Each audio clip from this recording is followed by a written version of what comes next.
8월 마지막 주간의 첫날 월요일부터 쉽지 않은 장이 계속 이어지고 있습니다. 한국 시간으로는 8월 25일 화요일이 되겠고요. 미국 시간은 8월 24일 월요일이 되겠습니다. 서부 시간으로 오후 3시 17분에 뉴스를 전해드리도록 하겠습니다. 오늘 4대 지수는 하락으로 마감이 되었습니다. S&P 500은 마이너스 0.28, 나스닥 마이너스 0.76, 다우 플러스 0.16, 러셀 2000 마이너스 0.66으로 마무리가 되었는데요. 자, 일단 오늘 장을 좀 매크로적 분석을 해드리고 난 다음에 이후에 종목별 뉴스, 테슬라 뉴스 전해드리도록 하겠습니다. 자, 오늘 쉽지 않았습니다. 일단 미국의 CNBC는 반도체주 약세가 증시 전반에 부담으로 작용했다고 분석을 했습니다. 보이시죠? 오늘 이 S&P 500의 히트맵을 보면 벌써 며칠째인지 모릅니다. 이 반도체 섹터군이 이제는 시장을 끌어내리는 주범이 되고 있습니다. 특별히 이번 주 어닝 발표를 앞둔 엔비디아, 내일 모레죠. 수요일날. 오늘도 2.9%나 하락했습니다. 보이시죠? 2.1%네요. 7거래의 연속 하락세를 이어갔습니다. 여러분 7일 동안 연속으로 하락했거든요.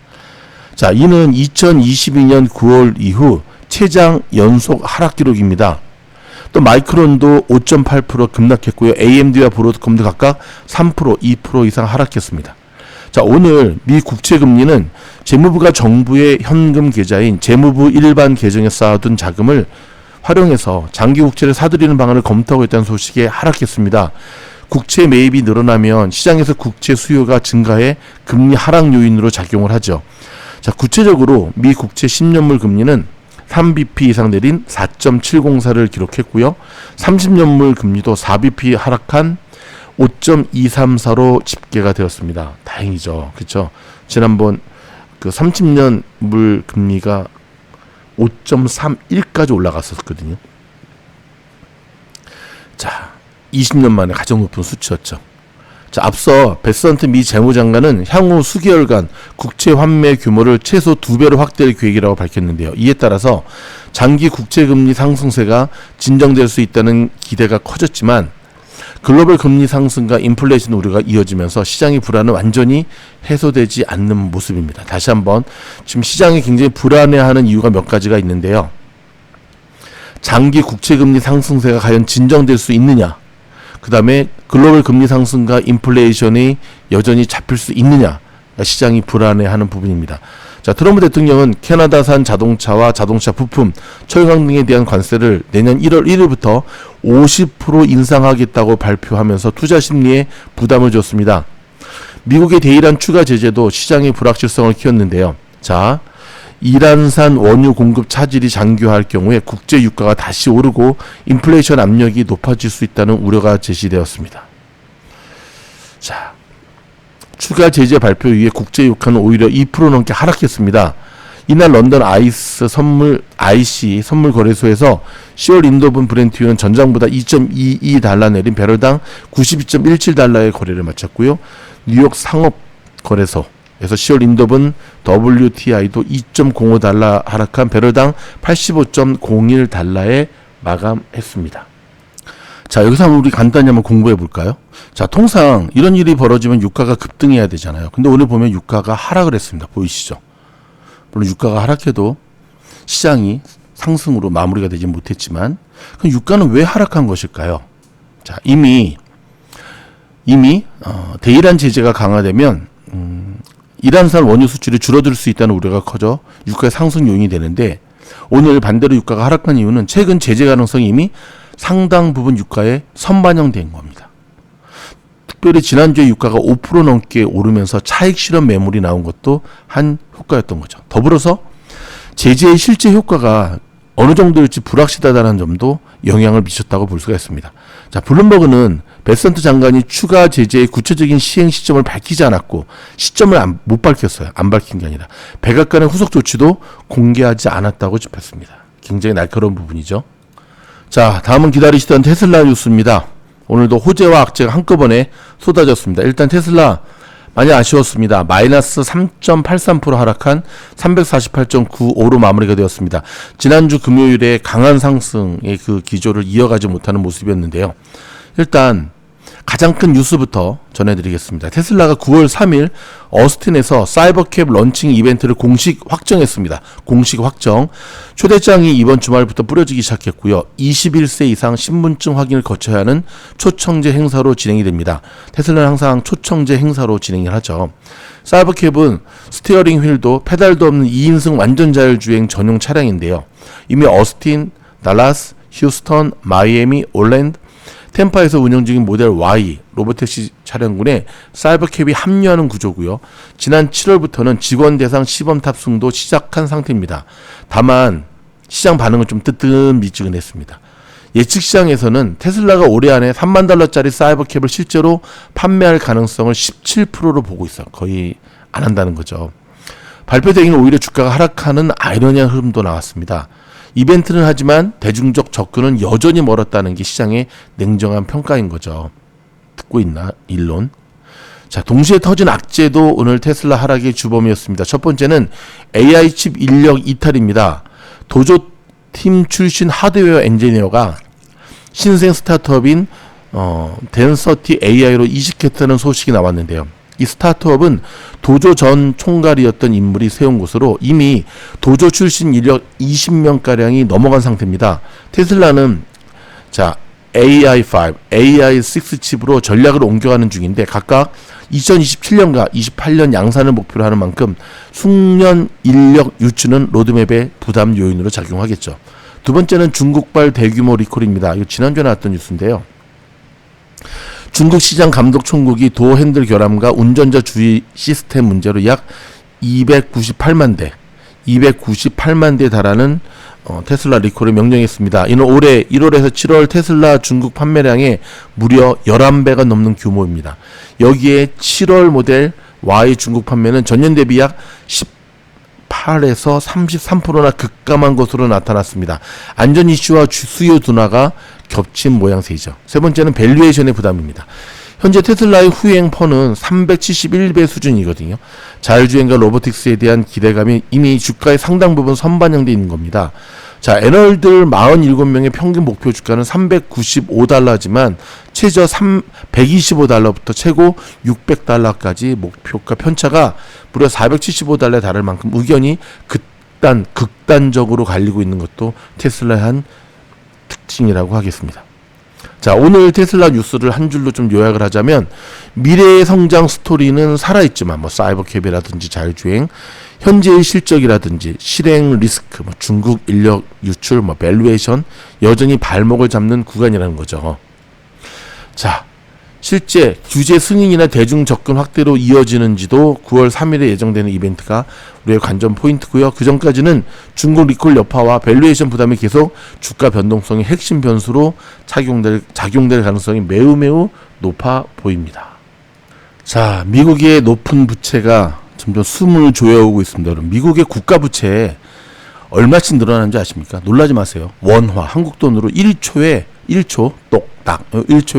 1억 2,400만 원씩 늘어난다고 합니다. 지금도 계속 늘어나는 거죠.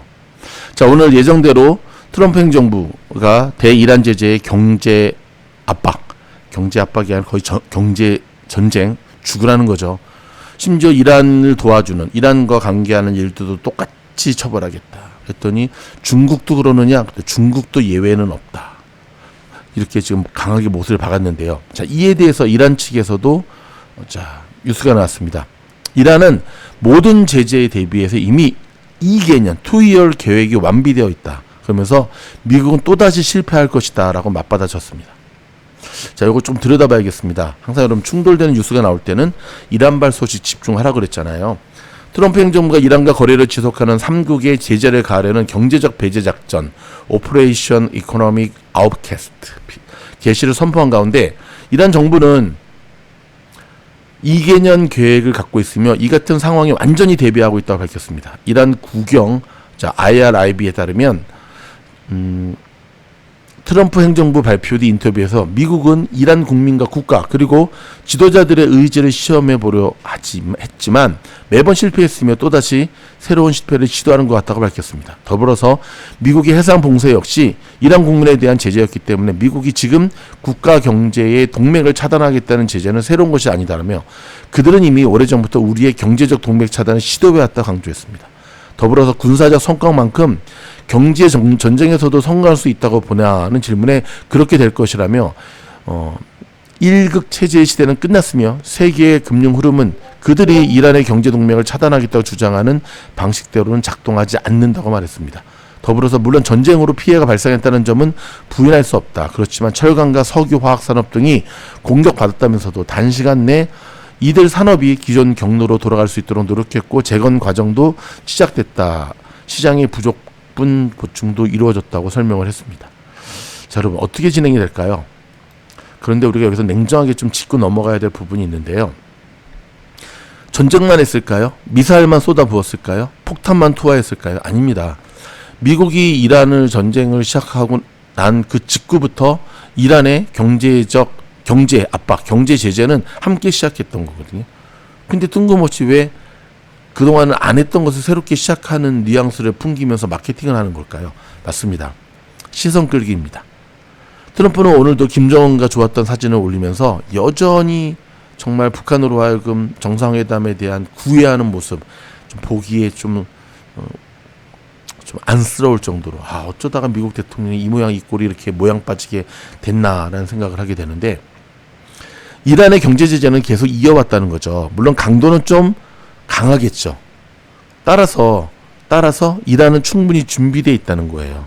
그리고 여러분 미국의 경제 제재는 늘 결과는 실패였던 것 같아요. 우크라이나 러시아 전쟁이 터졌을 때도 러시아에 강력한 경제 제재를 가하겠다고 했고 실제로 가했지만 지난 거 보니까 어떻죠? 러시아가 돈을 더 많이 우크라이나니까 러시아가 돈을 더 많이 벌었어요. 그렇다면 과연 이번에 이란의 경제 제재 성공할 수 있을까에 대해서는 조심스럽게 좀 더 지켜봐야 되겠다라는 결론을 내리게 됩니다. 제가 개인적으로 참 좋아하는 분입니다. 레이 달리오. 뉴스톤에 들으셨겠지만 의문심장한 시장을 향한 경고의 메시지를 전했습니다. 연방정부의 부채 위기가 3년 안에 닥칠 수 있다면서 포트폴리오에서 채권 같은 부채성 자산은 줄이고 금과 비트코인 비중을 높이는 게 좋겠다라고 조언했습니다. 그래서 금값도 오르고 비트코인 가격도 오늘 8만 뚫을 뻔했습니다. 다시 시도할 것 같은데 고공행진을 계속 이어가는 것 같습니다. 자, 이틀 앞으로 다가온 엔비디아 어닝 어떻게 될까요? 늘 엔비디아의 어닝 발표 이후에는 급락하는 모습을 보이는데 이번에도 변함없이 이어갈까요? 아니면 이번에는 다를까요? 자, 여기에 대한 보다 자세한 것은 어저께 올려드린 VIP 멤버십 영상에서 확인할 수 있으시고요. 엔비디아한테는 또 악재 뉴스 하나가 터졌네요. 러시아가 우크라이나에 자율살상 기능이 있는 AI 드론을 투입했는데 열어보니까 그 안에 엔비디아 칩이 탑재된 것으로 나타났습니다. 이게 웬걸. 여러분 힘스라고 아시죠? 힘스. 구독 서비스 분쟁 급증에 주가가 8%나 급락하는 모습을 보여주었습니다. 참고하시기 바랍니다. 그럼 저희가 준비한 뉴스는 일단 여기까지 전해드리고요. 또 이후에 계속 들어오는 뉴스는 다시금 새로운 영상을 통해 지원하겠습니다. 자, 조단타 클래스 많이 지원해 주셔서 감사드리는데 영상 하단에 보이는 요즘 같은 장은 정말 너무너무 힘든 장입니다. 스윙하기에는. 일단 함께 가야 됩니다. 단타와 스윙. 그걸 단스라 그러거든요. 자, 일주일 동안 집중하는 수업입니다. 연령도 제한이 없고 사시는 곳도 제한이 없습니다. 일단 고정 댓글에 보이는 저희 미주놀 수강 신청 이메일로 접수하시고 난 다음에 잘 받았다라는 안내문을 반드시 받으셔야 됩니다. 그러면 저희가 함께 하도록 하겠습니다. 더불어 VIP 멤버십 많이 가입해 주셔서 감사드리고요. 그리고 무료 미주놀 단톡방도 계속 많은 참여 바라겠습니다. 여러분, 저희 영상이 도움이 되었다면 좋아요, 구독, 알림 눌러주시고요. 다음 영상에서 뵙겠습니다. 고맙습니다.